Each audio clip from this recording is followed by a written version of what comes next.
Smart city અમદાવાદમાં પાણીનો ઝેરી કાંડ. ઘાટલોડિયાના ગોતાવળમાં પીવાના પાણીમાં ગટરનું પાણી મિક્સ થતા હાહાકાર.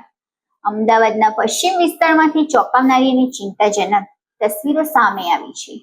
જે શહેરને સ્માર્ટ સિટી કહેવામાં આવે છે ત્યાં હવે લોકોના ઘરમાં ચોખ્ખા પાણીની જગ્યાએ ગટરનું પાણી પહોંચતું હોવાના ગંભીર આક્ષેપ.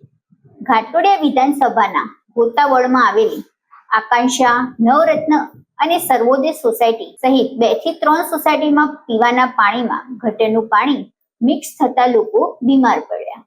કેટલાકને હોસ્પિટલ ખસેડવાની નોબત આવી.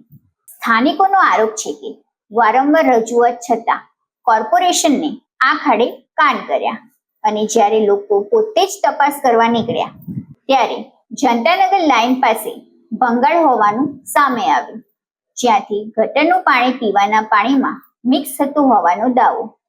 આ ગંભીર મામલે આમ આદમી પાર્ટીના પ્રદેશ સંગઠન મંત્રી ડોક્ટર કરણ બારોટ સહિત આગેવાનોએ પીડિતોની મુલાકાત લીધી અને એએમસી પર સીધો પ્રહાર કરતા કહ્યું, અમદાવાદ ઈસ્ટ પછી હવે અમદાવાદ વેસ્ટમાં પણ ગટરનું પાણી પીવાના પાણીમાં મિક્સ થઈ રહ્યું છે. સ્માર્ટ સિટીની વાતો થાય છે પણ લોકોને પીવાનું સ્વચ્છ પાણી પણ નથી મળતું. વિકાસ માત્ર કાગળ પર જ છે. હવે લોકોના સવાલો વધુ તીખા બન્યા છે. શું અમદાવાદમાં લોકોનું આરોગ્ય હવે ભગવાન ભરોસે છે?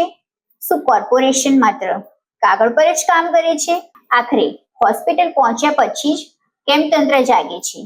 માંગ ઉઠી છે કે તાત્કાલિક ટાંકીઓની સફાઈ થાય, પાણીના સેમ્પલ પર લેબ ટેસ્ટ કરવામાં આવે, સમગ્ર વિસ્તારમાં પાણીની ઇમરજન્સી ચકાસણી થાય. સ્માર્ટ સિટીના દાવા વચ્ચે અમદાવાદમાંથી આરોગ્યનો મોટો સવાલ. નમસ્કાર, હું ડોક્ટર કરણ બારોટ.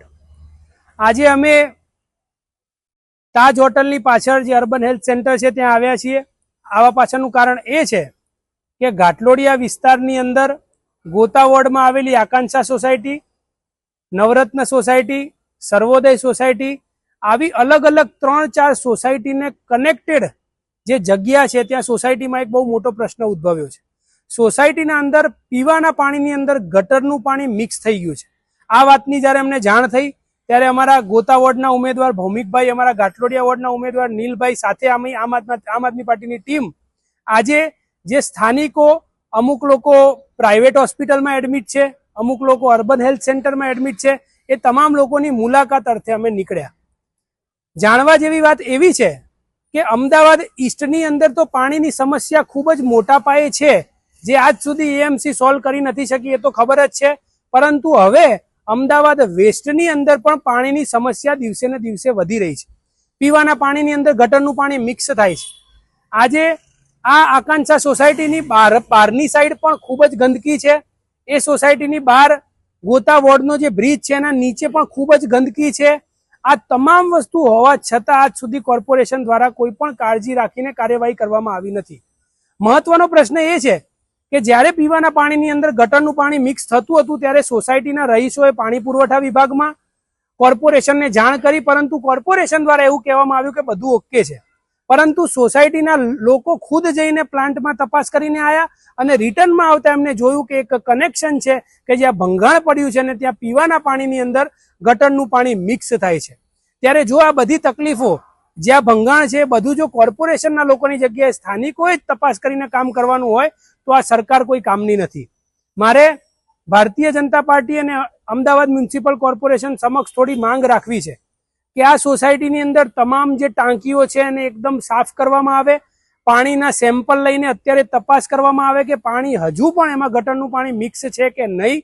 જે જગ્યાએ વોટરના કનેક્શન છે તમામ કનેક્શનોને ચેક કરવામાં આવે. રેગ્યુલર રૂટીન ધોરણે અમદાવાદ વેસ્ટની અંદર તમામ જગ્યાએ પાણીની સેમ્પલ લઈને તપાસ કરવામાં આવે કે જેનાથી વધારે જે આ રોગચાળો ફાટીને નીકળ્યો છે. ફક્ત આકાંક્ષા સોસાયટીની અંદર 400 ફ્લેટ છે, 1200 લોકો આનાથી પ્રભાવિત થયા છે. આજુબાજુ સોસાયટીના તો લોકો અલગ છે. મતલબ કે કોર્પોરેશનના લોકોને અને સરકારને નિવેદન કરીએ છીએ કે આવી પાણીની સમસ્યા, જ્યારે આપણે વિકાસની વાત કરતા હોય પરંતુ વિકાસની વાતની સામે પૂરું પાણી પણ આપણે ચોખ્ખું ના આપી શકતા હોય, આપણે સ્માર્ટ સિટીની વાત કરતા હોય પણ આજે પણ અમદાવાદમાં પોલ્યુશન હોય, આ તમામ વસ્તુ જ્યારે વિકાસ માત્ર કાગળ પર હોય એવું દેખાય છે, જમીન પર આજે જે રહેવાસીઓ છે એ આજે હોસ્પિટલમાં એડમિટ છે, એમનો જે સમય, એક માણસ એડમિટ થવાના કારણે સંપૂર્ણ પરિવાર જે એના પાછળ લાગેલો છે, એનો જે સમય, એના જે પૈસા એ વેડફાયા છે, એના માટે જવાબદાર કોણ? આ પ્રશ્ન અમે કોર્પોરેશનના સત્તાધીશોને પૂછીએ છીએ. જય જય ગરવી ગુજરાત, જય હિન્દ.